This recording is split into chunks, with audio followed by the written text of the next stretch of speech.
Bienvenue, chers fidèles de l'émission, fidèles de la télévision rwandaise. Bienvenue à cette grande édition du journal télévisé en langue française. À la présentation, je suis Edith Abiti. Voici tout de suite les titres de notre édition avec la visite au Rwanda depuis ce matin de James Cleverly, qui est ministre de l'Intérieur britannique, poste qu'il occupe depuis novembre de cette année. Après donc sa visite au site mémorial de Gisozi ce matin, où reposent plus de 250 000 victimes du génocide perpétré contre les Tutsis au Rwanda en 1994. Monsieur James devrait également s'entretenir avec le ministre des Affaires étrangères du Rwanda, Vincent Biruta. Et puis le gouvernement du Rwanda annonce qu'il va renforcer davantage le secteur minier afin d'apporter de la valeur ajoutée à la production obtenue. Aussi, l'Office rwandais de gouvernance RGB et les représentants des confessions religieuses se sont rencontrés ce mardi dans une réunion de concertation.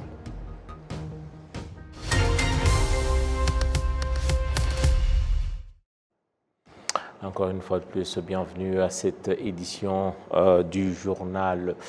Je vous le disais tout à l'heure dans les titres que c'est ce matin du mardi qu'a commencé la visite d'une journée de James Cleverly, ministre de l'Intérieur de la Grande-Bretagne, poste qu'il occupe depuis le 13 novembre 2023. Il a donc visité le site mémorial de Gisozi à Kigali, dans la capitale, dans le site où reposent plus de 250 000 victimes du génocide perpétré contre les Tutsis au Rwanda en 1994. Le ministre James Cleverly devrait rencontrer également le ministre des Affaires étrangères du Rwanda, le docteur Vincent Biruta, pour une éventuelle signature d'un nouveau traité sur le partenariat entre le Royaume-Uni et le Rwanda sur les migrations. À titre de rappel, James Cleverly, qui aujourd'hui est ministre de l'Intérieur, a également occupé le poste de secrétaire d'État aux affaires étrangères entre 2022 et 2023.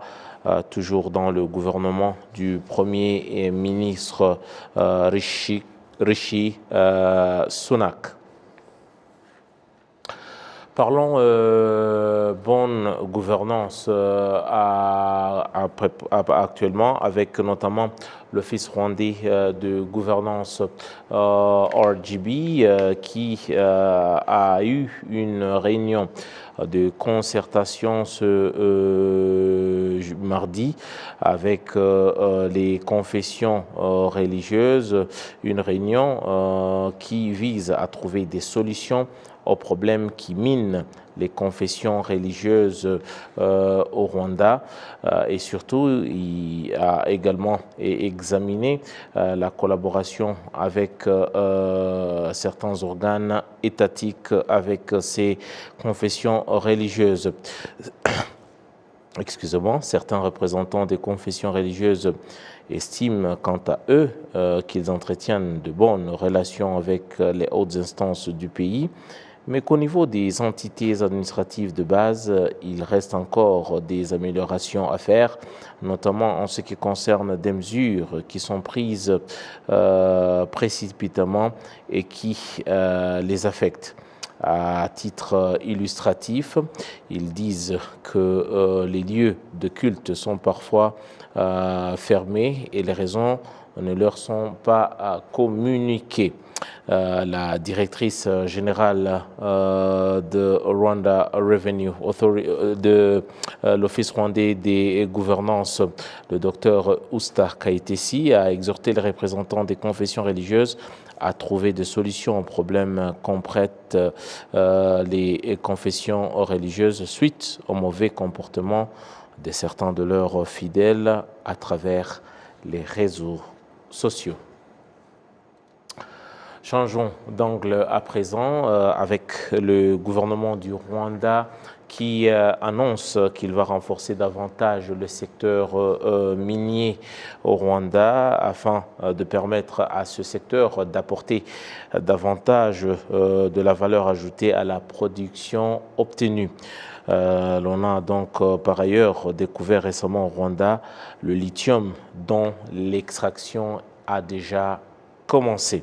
On va suivre de plus amples détails ici avec notre confrère Kassim Youssouf.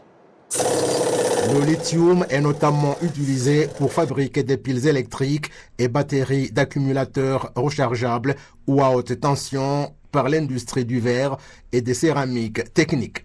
Le président de l'association minière au Rwanda, Jean-Malik Kadima, indique entre autres choses que c'est au cours de l'année 2023 que le lithium a été découvert au Rwanda. Nous parlons maintenant de lithium. C'est un nouveau produit qui est recherché sur le marché, surtout dans l'industrie automobile, où ce produit est retrouvé au Rwanda. Et c'est vraiment une bonne chose parce que ça va faire encore un autre produit de plus le 3T et l'or. Maintenant, nous avons le lithium qui est vraiment très sollicité sur le marché international. Et la quantité n'est pas encore connue, mais avec la petite prospection qui a été faite, on a trouvé qu'il y a assez de réserves qui pourront être même capables, qui va nous permettre même de songer à faire une usine de raffinage de ces produits au lieu de l'exporter en produits, en matière première. Le Rwanda a débuté ce lundi la semaine consacrée à l'exploitation minière. Le Premier ministre, le docteur Ngirente Edouard, a à ce propos indiqué que l'exécutif est en train de voir comment apporter du soutien à ceux qui pratiquent l'extraction minière en apportant notamment de la valeur ajoutée aux nouveaux minéraux récemment découverts. Additionally, extensive mineral exploration works are ongoing. Les travaux d'études sur l'extraction minière se poursuivent pour découvrir les opportunités d'investissement qu'on trouve dans ce secteur. Les informations relatives aux minéraux seront utilisées pour attirer des investisseurs dans ce secteur et pour résoudre le problème d'accès aux moyens financiers. Cependant, le gouvernement est en train d'examiner ce qui doit être fait pour développer l'extraction minière afin d'accroître la production, de préserver la sécurité et de sauvegarder l'environnement. Cela va permettre au pays d'atteindre l'objectif de consolider ce secteur en s'intéressant à des nouveaux minéraux comme le lithium et d'autres. Like lithium and rare earth elements. L'on compte au Rwanda 116 sociétés d'extraction minière, dont 22, soit 16%, appartiennent aux femmes, notamment la société GMDC qui opère en district de Nyarugenge. Sa direction indique que les travaux d'extraction minière professionnelle sont très rentables. Le Premier ministre, le docteur Ngirente Edouard, a à ce propos fait observer que la condition nécessaire pour que cet objectif soit atteint est la solidarité et le renforcement des capacités de ceux qui opèrent dans le secteur minier. Our national strategy for transformation. Nos objectifs nationaux de développement prévoient que ce secteur minier sera évalué à 1,5 milliard de dollars en 2024. Nous prenons sérieusement en compte l'importance du secteur minier et nous sommes confiants que ce secteur sera le fondement de l'économie, surtout en tant que source des recettes fiscales et de l'emploi. Pour y arriver, cela exige la solidarité dans l'application des instructions régissant ce secteur, investir dans la technologie moderne et mettre en avant les connaissances de ceux qui opèrent dans ce secteur. Give a priority to human capital development. Au troisième trimestre de cette année, les recettes provenant du secteur minier ont été de 241 millions de dollars. L'objectif du pays à ce propos est que ces recettes soient évaluées en 2024 à 1,5 milliard de dollars par rapport à 700 millions de dollars que ce secteur a réalisé l'année dernière. Merci beaucoup donc à Kassim Youssouf. Justement à ce propos, nous avons le plaisir d'accueillir ici Jean-Malik Kalima. Il est donc président de l'association des miniers du Rwanda. Merci beaucoup, monsieur Kalima. Merci. Voilà, déjà revenons sur cette semaine. Vous qui êtes dans le secteur depuis maintenant plusieurs années, pourquoi c'est si important d'avoir une telle activité pour votre secteur? Merci beaucoup pour l'opportunité que vous venez de m'offrir pour pouvoir aussi parler de notre profession. Normalement, au niveau international, nous avons la date du 4 décembre qui est une date que nous commémorons l'activité de minier au niveau mondial. Maintenant au Rwanda, le secteur privé avait, en collaboration avec notre office Rwanda Mining Board, on a pris l'initiative de pouvoir en faire toute une semaine d'activité qui pourra permettre à nos gens, parce qu'on s'est rendu compte que le secteur minier est un peu méconnu au Rwanda, et même au niveau de l'international, où la plupart des gens croient qu'il n'y a pas assez de minerais au Rwanda. Nous voudrions maintenant, au courant de cette semaine, ça fera au moins 4 éditions. Ça fait 4 ans qu'on essaie de faire chaque année lors de du mois de notre journée internationale. On essaie de prendre un temps pour pouvoir montrer aux gens, parce qu'on en a déjà invité plusieurs personnes qui sont venues de l'étranger.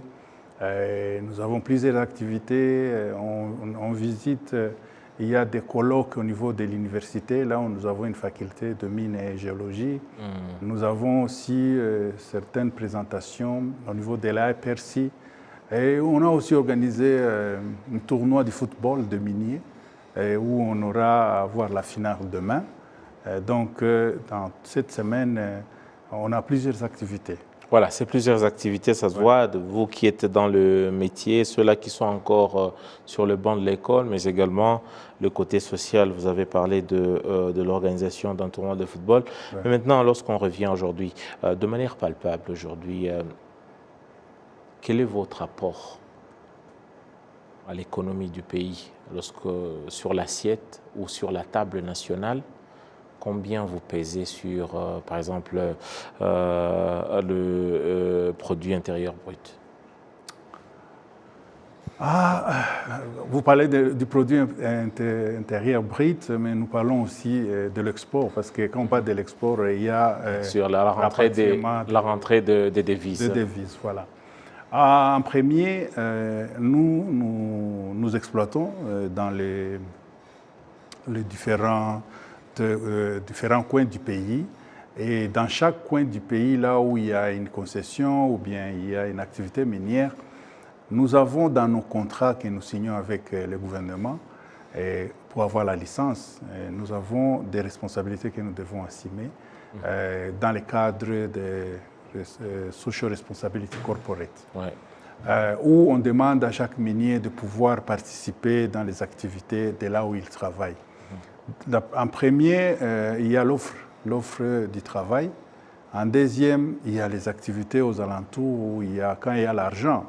Vous connaissez pas l'histoire, là où il y a une mine, donc il y a l'argent, il y a des magasins à côté. Ça attire d'autres activités autour.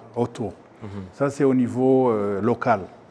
Et maintenant, quand on doit songer à l'exportation, parce que c'est un produit que nous devons exporter, Et nous exportons, et comme vous le savez, le secteur minier fait partie du secteur qui fait entrer les devises au pays, si pas en première position, mais vraiment c'est un secteur qui fait entrer.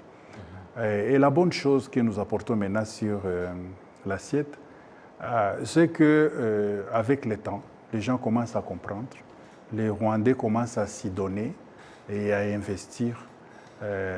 Ça fera 10 ans ou 15 ans où on trouve vraiment une forte mobilisation d'investissement, surtout local, et que ça donne un peu assez de travail, parce que déjà nous nous sommes fixés l'objectif de pouvoir finir déjà cette année de 2023 à avoir un effectif de plus de 70 000 qui travaillent dans les secteurs. Et par l'année prochaine, on songeait à avoir au moins 100 000 qui travaillent dans le secteur. Je crois que c'est déjà ça. Bon, nous payons les impôts, nous participons dans plusieurs activités. Donc, le plus important ici pour vous, non seulement que vous contribuez déjà à la rentrée des devises avec l'exportation, mais également la création de l'emploi, oui. Un des objectifs du gouvernement. Oui. Mais en parlant de l'exportation, ici, dans le reportage, on parle, le gouvernement du Rwanda qui annonce vouloir renforcer donc le secteur minier pour apporter de la valeur ajoutée à votre production. Est-ce qu'aujourd'hui, ça reste un handicap pour vous, pour ce qui est de l'exportation de vos produits, à une étape peut-être inférieure? Ça représente une opportunité pour vous, le fait que le gouvernement puisse renforcer justement cette politique de la valeur ajoutée à ce que vous faites. Déjà, quel est le manque à gagner aujourd'hui de manière palpable sur le marché extérieur lors de votre exportation? C'est un peu complexe. Bon, par l'histoire, l'Africain, nous produisons nos minéraux et nous les envoyons ailleurs, presque à l'état brut. Là où dans les contenus du minerai, là on s'est dit c'est soit la cassitérite, mais on ne parle pas des dérivés. Et des fois, les dérivés représentent aussi autres minéraux que nous prenons comme dérivés et que nous, on ne facture pas à nos acheteurs. Et ça date depuis. Maintenant, on s'est posé la question, et c'est ça l'un des objectifs et d'encouragement de notre gouvernement qui nous dit, écoute, pourquoi perdre et en plus exporter des quantités qui vous coûtent cher? Parce que quand on exporte, c'est en kilos. Mais en valeur, vous pouvez exporter 100 kilos où il y a seulement un certain pourcentage qui est à moins de 10%.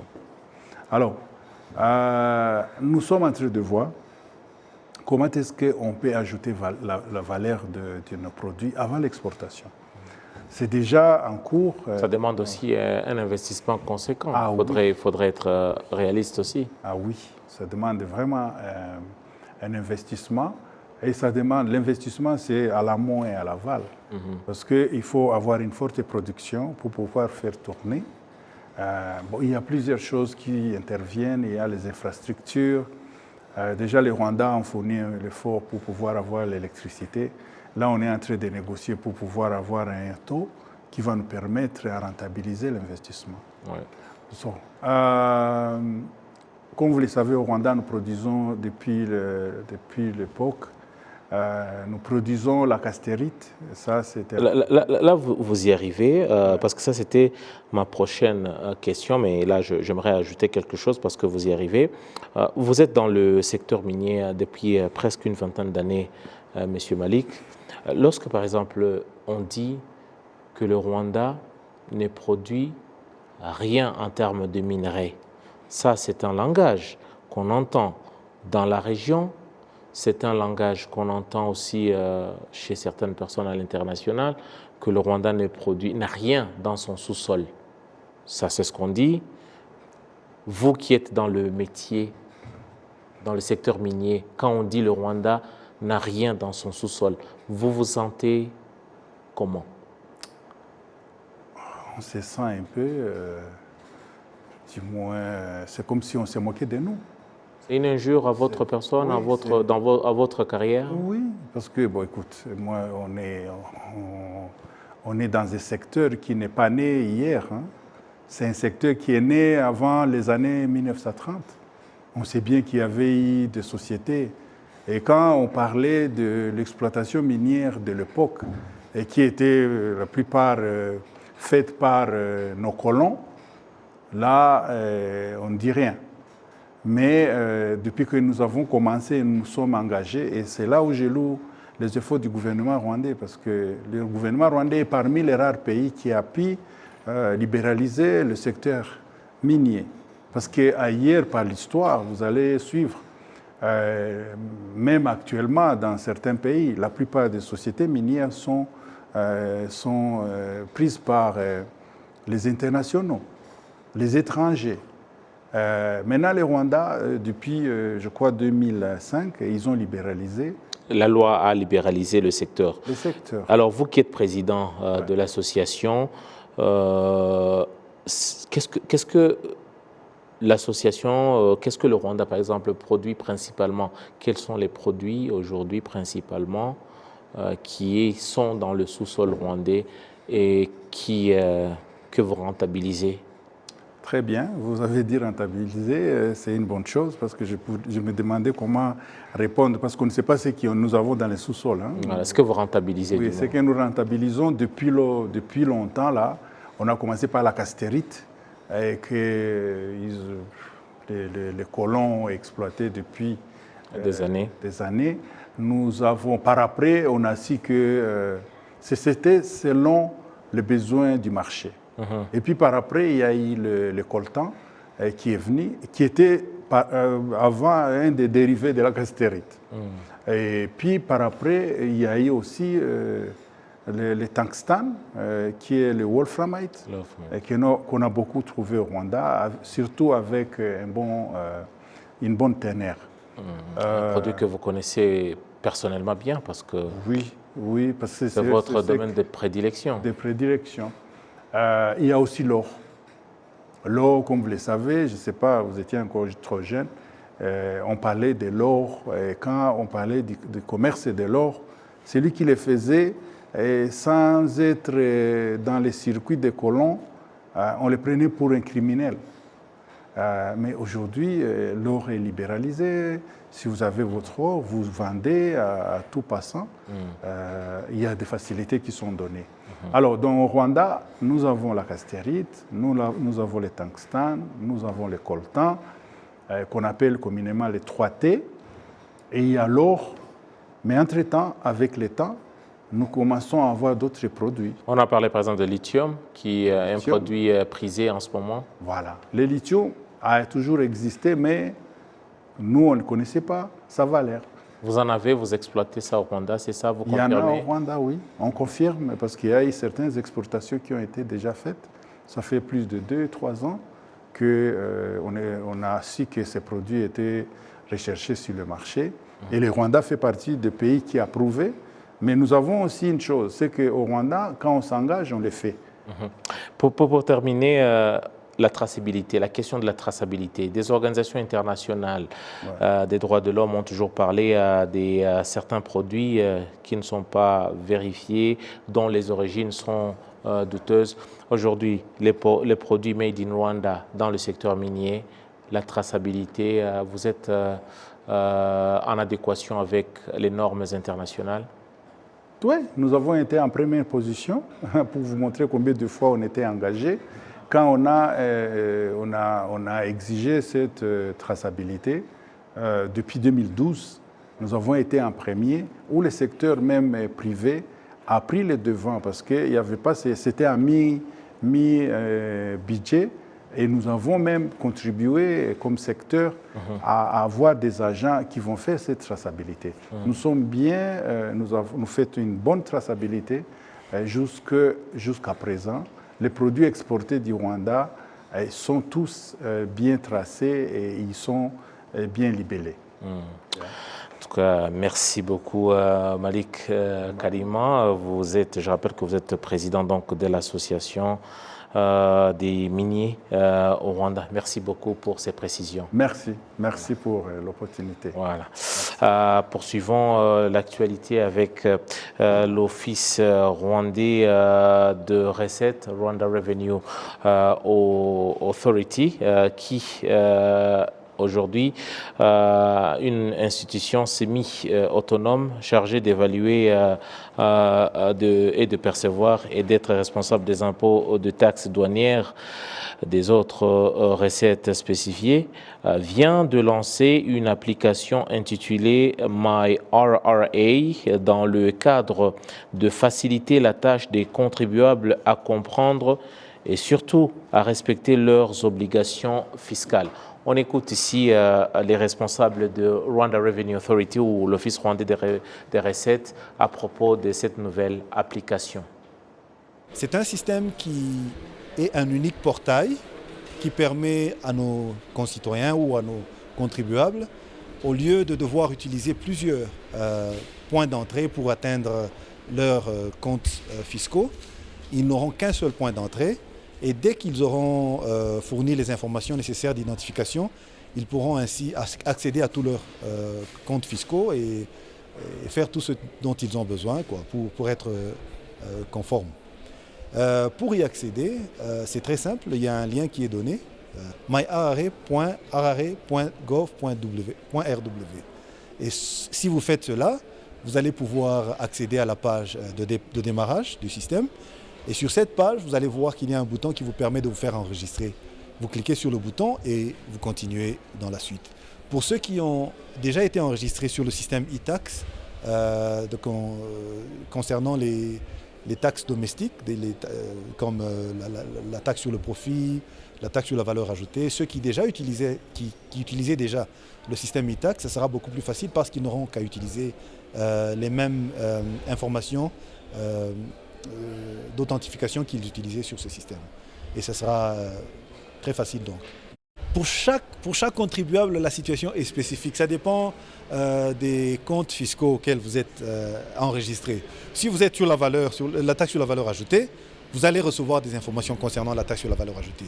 Si vous êtes inscrit sur la taxe sur le profit, donc la taxe sur le bénéfice des sociétés ou bien des personnes, vous allez recevoir des informations relatives à votre à votre compte fiscal. Donc, c'est un système qui vous permet d'obtenir des informations qui sont mesurées à votre situation. Vous n'allez pas recevoir les informations en général comme pour tout le monde. Chacun, c'est comme il y a un terme anglais, on dit c'est un peu comme du micro-marketing. Vous allez recevoir des informations qui vous rappellent vos obligations fiscales de manière pointue parce que vous avez cette obligation. Et c'est un système, de la manière dont il est conçu, qui sera beaucoup plus facile à utiliser quand vous le comparez au système précédent, à e-tax ou le système qu'on appelle LGTMS, dans Local Government Tax Management System. Ça sera un système beaucoup plus facile, vos données seront beaucoup plus sécurisées. Il n'y a personne qui saura quelles sont vos dettes, par exemple. On a pu remarquer que dans certains de nos systèmes dans le passé, on avait certains problèmes de données qui étaient accessibles à ceux qui n'auraient pas dû les voir. Mais maintenant, ça a été réglé pour que nous soyons plus conformes à la loi concernant la protection des données personnelles qui est sortie et qui est en vigueur depuis le mois d'octobre, comme vous le savez. Oui. Par cet élément que nous mettons un point final à notre édition, la grande édition en langue française. Merci à toutes, à tous d'avoir été des nôtres. Grand merci également à toutes les équipes au niveau de la régie, des équipes qui m'ont permis à vous attendre de chez vous. J'aurai tout le plaisir de vous retrouver pour une nouvelle édition d'ici peu. Mais en attendant, restez bien fidèles au programme de la télévision rwandaise. Au revoir.